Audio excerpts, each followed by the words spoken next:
애니메이션에서 많이 보신 왕관 미드나잇 이런 데서 보신 최고속을 주파하는 거기가 이제 일본 그 도쿄 인근을 전체로 순환하는 도로거든요. 거기서 이제 각종 센 차들이 모여가지고 센 차. 네. 진짜로 지역에서 옵니다. 네. 각지에서 몰려와요. 그래서 뭐 경기도 대표, 네. 충청도 대표, 강원 대표 차들이 이렇게 옵니다. 야밤에. 솔직히 10년 전에 제가 처음에 거기 방문했을 때는 일본인들끼리 조용히 와서 즐기는 곳이었거든요. 근데 지금은 가면 막 진짜 카메라 수십 대 막 외국인들 각종 미디어들부터 막 지금은 거의 모터쇼? 거의 진짜 무슨 박람회 수준으로 사람이 많고 정말 큰 문화가 됐습니다.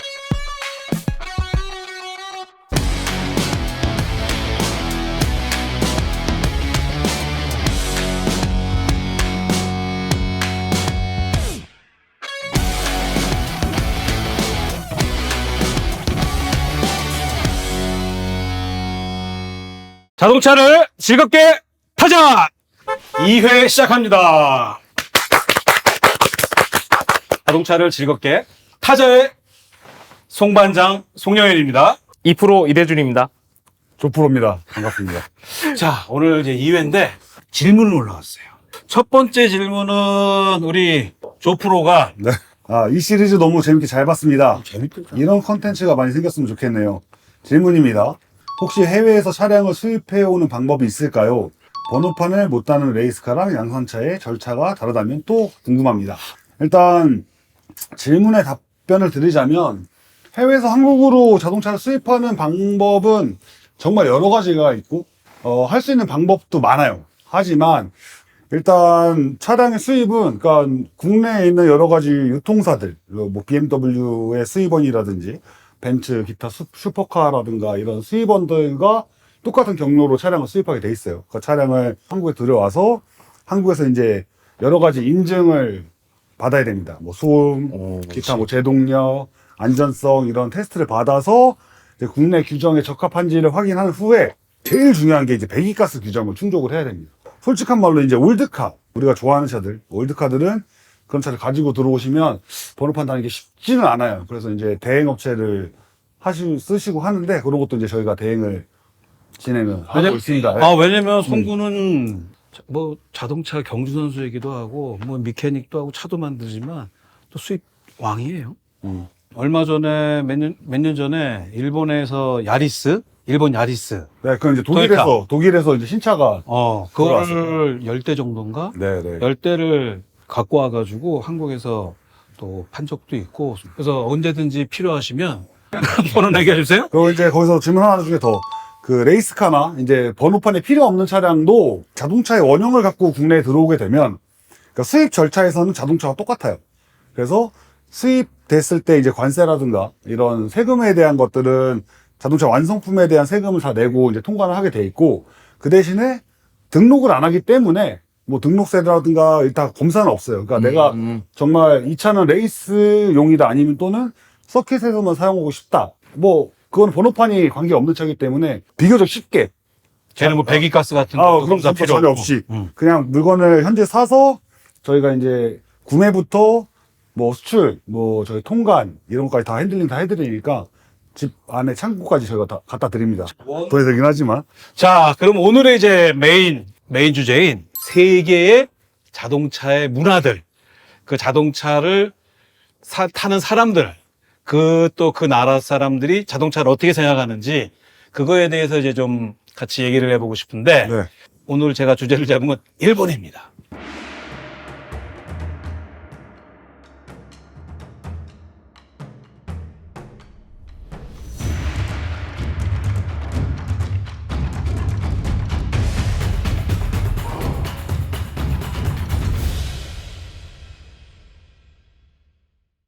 우리나라랑 제일 가깝고 아시아에서 그래도 가장 자동차를 오랫동안 만들어 온 나라고. 그렇죠. 말 그대로 그 우리가 흔히 얘기하는 가깝지만 먼 나라 먼 나라. 일본입니다. 음. 네. 그러면 그 일본이란 나라가 굉장히 재밌는 나라잖아요. 아까 우리 성우자 얘기했지만 재밌죠. 가깝고도 먼 나라. 네. 자기가 보기에 일본의 자동차 문화와 우리나라 자동차 문화의 가장 다른 점 한 두세 가지 정도 뽑으면 뭐가 있는 것 같아요? 가장 다른 점, 음. 일본 자동차 문화 우리와의 제일 다른 점, 차종에 제한이 없다. 진짜 바퀴만 달렸다 하면 다 튜닝합니다. 그치. 정말로. 정말 이거 맞아.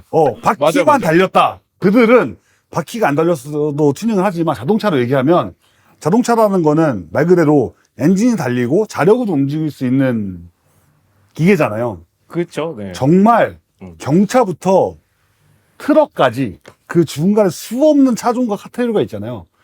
모든 장르를 튜닝을 합니다. 그러네. 일본은 튜닝차가 장난 아니지. 장난 아니죠. 그러니까 일본이 사실 자동차를 일본이 만든 건 아니잖아. 그러니까 서양에서 온 문명과 문물이잖아요. 그러니까 일본인들 자체가 자동차뿐만 아니라 그런 다른 곳에서 온 제품이나 문화를 자기네 문화로 딱 만드는 걸 되게 잘하는 것 같아요. 그러니까 먹을 거부터 돈가스도 그 중에 하나지. 돈가스, 뭐 카레, 맥주 그런 자기만의 문화들을 만들어 가는데 자동차는 그게 이제 정말 겹쳐진 게 버블기 때 일본 버블기 때 돈이 남아 도는 상태에서 이제 메이커들이 재밌는 자동차들을 만들어내기 시작합니다. 그때 RX7, 아니 그때 RX7도 그때 나왔나? 그러니까 저희가 좋아하는 차들은 다 그 시절 나온 거예요. 스카이라인도 뭐 그때 스카이라인부터 시작해서 뭐 그 전부터 역사가 있는 그치. 차들이지만 우리가 좋아하는 차들이 대부분 이제 메이커에서 돈을 엄청 많이 벌고 있으니까 이 차는 수익성을 내지 않아도 좋아라는 미친 차들을 만들어내기 시작합니다. 그게 이제 우리가 얘기하는 흔히 얘기하는 이제 우리 차쟁이들이 얘기하는 JDM. JDM이 무슨 뜻인지 좀 얘기를 해줘 봐봐. 못 변하는 세상. 꾸준히 먹어야 돼요, 꾸준히. 맛있어. 미리미리 먹어놓으면 도움이 되더라고요. 맛있어. 일단 이거 30호에 하나에 1,000원이 안 되는데 여러분들 목을 편안하게 위해서 담배 피시는 분들 그리고 요즘에 또 전자담배도 많이 피잖아요. 그런 분들도 드시면은 좋을 것 같아요. 저희가 이 컨텐츠를 계속 만들어가기 위해서 여러분들의 힘이 필요합니다. 뭐 재팬 도메스틱 마켓이라고 이제 일본 내수형 차들을 얘기하는 거예요. 근데 그 시절 당시에 돈이 너무 많다 보니까 이제 각자의 플래그십 모델들을 만들기 시작한 거죠. 이제 이미지를 리딩하는데 우리나라는 플래그십 하면 제일 큰 차, 제일 비싼 차라고 생각을 우리나라는 하지만 플래그십은 네. 큰 차, 큰 차. 일단 제일 커야 돼. 네, 고급스러워야 돼. 네, 그렇죠. 고급스러워야 되고 이제 길어야 되고. 사장님들이 타야 되는 그렇죠, 차가 그렇죠. 우리나라는 플래그십. 하지만 일본은 일본은 이제 가장 빠른 차, 가장 파워풀한 차, 이미지를 선도할 수 있는 차를 이제 스포츠카로 선택을 한 거죠. 가장 일본은 네. 그렇죠. 그러니까 스포츠카라는 게 사실 이동수단을 한 단계 건너뛴 거잖아요. 이동수단 플러스 장난감 플러스 사치품이에요. 그죠? 그래서 그런 부분에서 가장 고급 이미지를 선도하기 때문에 뭐 이제 닛산에서는 스카이라인이라든가 페어레이디, 혼다 같은 경우는 타이발 시리즈도 있고 NSX NSX. NSX 멋있지. 네. 지금 봐도 멋있지. 네. 그리고 마츠다에서도 이제 서민용 스포츠카로 로드스터가 있고 그리고 이제 진짜 퓨어 스포츠카 RX7이 있고요. 그러니까 이런 식으로 경쟁적으로 막 이제 쏟아내던 시기가 그 버블 시기. 그러면서 거기서 그때 일본 자동차의 어떤 기술력도 엄청나게 많이 순식간에 올라갔어요. 혼다도 네. 그렇고. 그리고 이제 자동차를 좋아하시는 분들의 특성이 그러니까 그러니까 개성이 있는 사람들이 보통 자동차를 되게 깊이 좋아해요. 그러니까 엄청나 멋있는 차, 우리 둘 다 RX7, 우리 셋 다 RX7이 있어. 똑같은 RX7이 하지만 똑같은 RX7이 싫은 거예요. 그래서 예를 들어서 우리나라의 투스카니, 옛날 투스카니 시절에 우리나라 국내 내수용 투스카니는 앞에 라이트가 크롬이었어요. 근데 북미에서 판매하는 투스카니는 앞에 라이트가 블랙 베젤이에요. 검은색 라이트예요. 근데 미국에 있는 친구들은 다 검은색 라이트니까 다 크롬 코팅을 해, 라이트에다가. 아, 튜닝을 하는 거예요. 근데 우리나라는 크롬이잖아.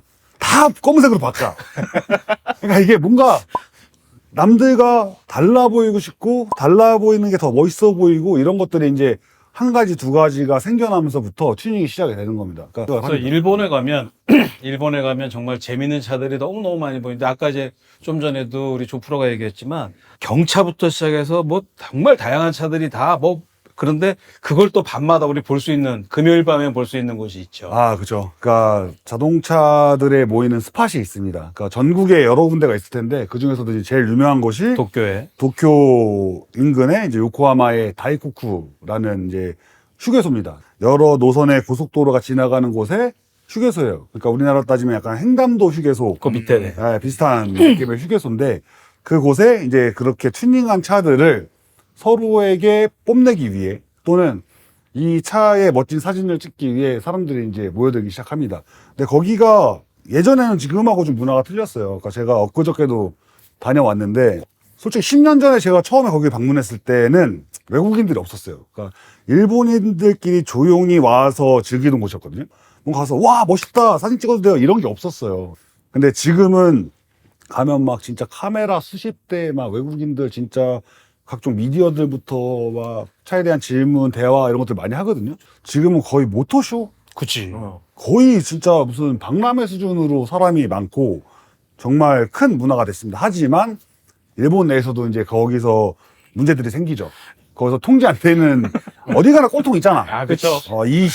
꼴통 새끼들이 거기서 또 이제 자기들만의 이제 표출을 합니다. 막 랩이라고 해서 막 엔진 소리 와따따따따따 막 이러면서 막 불꽃 불고 막 뭐 저 뒤에서 막 드리프트 하고 막 난리를 펴요.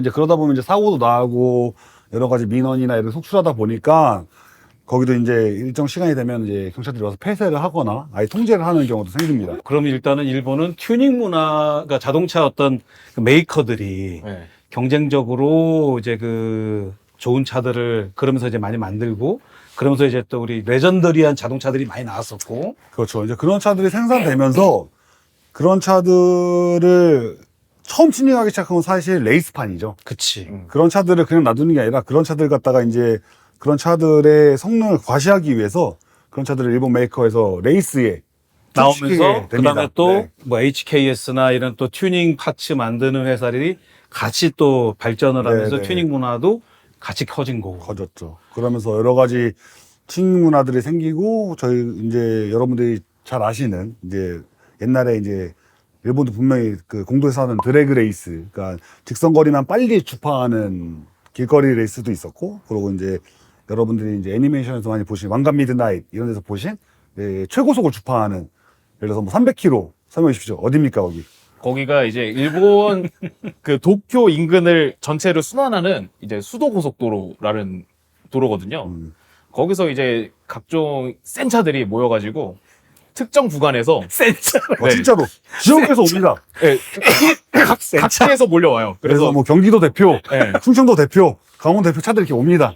야밤에. 그래서 특정 구간을 정해서 여기서 몇 킬로 시작해서 저기서 300km 나오면 너 합격.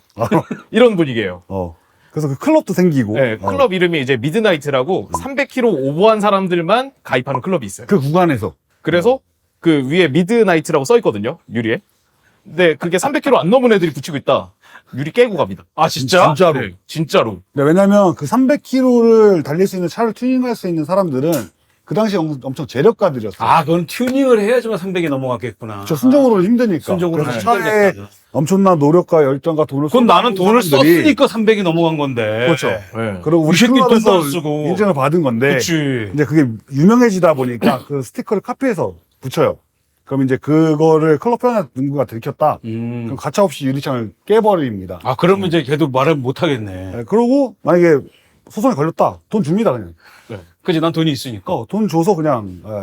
야 그거 재밌네. 근데 그 문화 재밌네. 그게 엄청 커지면서 지금은 그분들이 이제 나이들이 드셨을 거 아니에요? 그지. 어마어마한 재력가기 때문에 진짜 페라리 F40 튜닝카부터 시작해서 온갖 지가 희귀한 튜닝카들을 아직도 타고 다닙니다. 그래서 일본 또 자동차 문화 중에 하나. 일본에는 중고차 시장은 어때요?